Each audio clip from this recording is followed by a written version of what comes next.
My name is साक्षी पठानिया। सो आज हम हिस्टोटेक्नोलॉजी के डीकैल्सिफिकेशन का पार्ट 2 डिस्कस करेंगे। So let's start with this topic. We are going to discuss and we are going to start with the decalcification procedure. इसमें बताया हुआ है कि हमारे डीकैल्सिफिकेशन सोल्यूशन की क्वांटिटी स्पेसिमेन की क्वांटिटी से ज़्यादा होनी चाहिए, 20 वॉल्यूम ज़्यादा, ठीक है। So wash the decalcified specimen for 24 to 48 hours to remove the decalcification solution. Decalcification specimen को हमें 24 से लेकर 48 आवर्स तक वॉश करना होता है ताकि हम अपने स्पेसिमेन में से decalcification सॉल्यूशन रिमूव कर सकें, ताकि वो हमारे आगे की प्रोसेसिंग के साथ इंटरफेयर ना करे।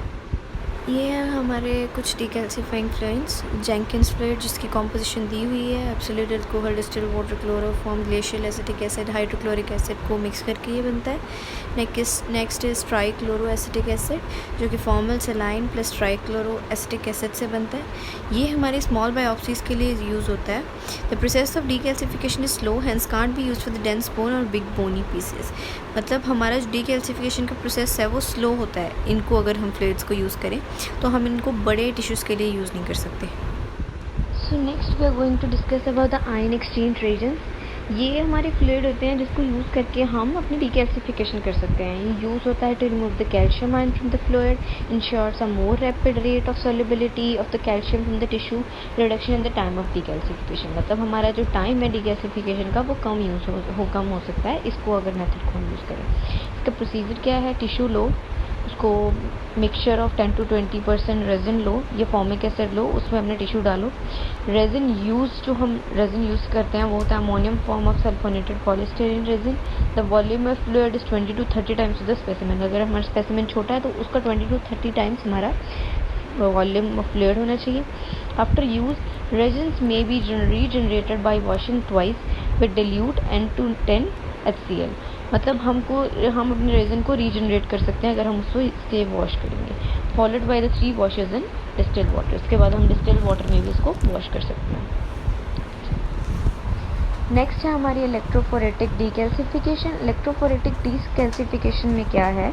Attraction of the calcium ions to the negative electrode in addition to solution of the calcium in the electrolyte. मतलब हम अपने इसमें नेगेटिव इलेक्ट्रोड और पॉजिटिव इलेक्ट्रोड यूज़ करते हैं कैल्शियम आयन को रिमूव करने के लिए। अब हमारे कैल्शियम आयन पॉजिटिवली चार्ज होते हैं तो इससे वो नेगेटिव इलेक्ट्रोड के टुवर्ड्स अट्रैक्ट होते हैं और इससे हम अपने कैल्शियम पार्ट को रिमूव कर सकते हैं। इसका प्रोसीजर क्या होता है? Glass jar containing the acid decalcifying solution in which is the electrode assembly and bone specimen.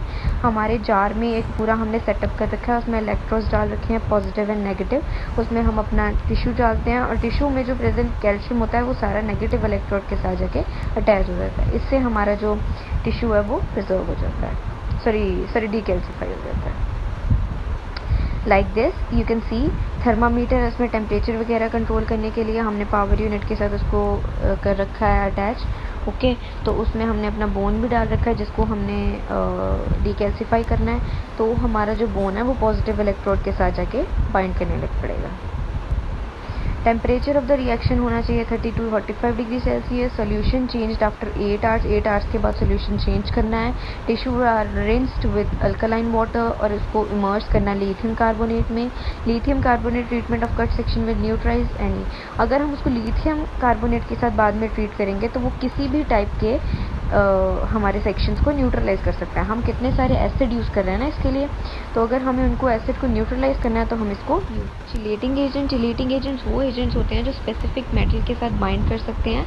ऐसे ही हमारे जो ये चिलेटिंग एजेंट है उनकी स्पेसिफिक कैल्शियम और मैग्नीशियम के साथ बाइंडिंग कैपेसिटी है और ये मिनिमम आर्टिफैक्ट देते हैं हमें। Artifacts are the impurities which are produced during the processing of tissue. So section stained by most technique with first class results. अगर हम अपने टिश्यू को इससे डीकैल्सिफाई करेंगे तो हमारे रिजल्ट्स बहुत अच्छे आते हैं टिश्यू प्रोसेसिंग के। So first described chelating agent is EDTA and it can bind to calcium and magnesium. तो हम इनकी बाइंडिंग करवा के रिमूवल करवा सकते हैं। Next is surface decalcification. ये जो हमारे आधे अधूरे हुए डीकैल्सिफाइड बोन होते हैं ना, उनको अच्छी तरह से डीकैल्सिफाई करने के लिए जो सरफेस डीकैल्सिफिकेशन यूज़ करी जाती है, जिसमें हम अपने टिश्यू को उल्टा करके 5% HCl में या 10% फॉर्मिक एसिड में 15 to 60 मिनट्स रिंस कर देते हैं ताकि वो अच्छी तरह से डीकैल्सिफाई हो जाए। न्यूट्रलाइजेशन ऑफ एसिड, इसको करने के लिए हम दो अपने फ्लूइड यूज़ करते हैं, सैचुरेटेड लिथियम कार्बोनेट सोल्यूशन और 5 to 10% aqueous sodium bicarbonate solution. इनको हम सेवरल आवर्स के लिए रिंस कर देते हैं। प्रोसेसिंग उसके बाद same as are other tissue वैसे होती है, dehydration, clearing, paraffin infiltration, that's all about the processing हम पहले भी डिस्कस कर चुके हैं, तो इसके बारे में डीपली मैं नहीं डिस्कस करूँगी। आपको भी पता है, हम पहले फिक्सेशन करते हैं, उसके बाद डीकैल्सिफिकेशन करते हैं, उसके बाद हम dehydration, clearing, infiltration, paraffin embedding, after that we are going to do mounting, staining, involving section cutting also. So next is these are the artifacts. Artifacts are the impurities which are caused due to tissue processing. हम इतने सारे fluids के साथ treatment करवाते हैं तो हमारा tissue artifacts produce करता है, इसको impurities कहते हैं। तो these are the number of reasons which can produce artifacts, that is under decalcification, inability to section, incomplete filtration हो, पैराफिन की bone dust हो, ओवर डिकैल्सिफिकेशन हो चुकी हो, न्यूक्लियर डिटेल ख़राब हो चुकी हो, ग्लाइकोजन का लॉस हो चुका हो, स्वेलिंग ऑफ टिश्यू हो चुकी हो, स्टेनिंग की वजह से हो चुका हो। तो these are the number of reason which can cause the artefacts.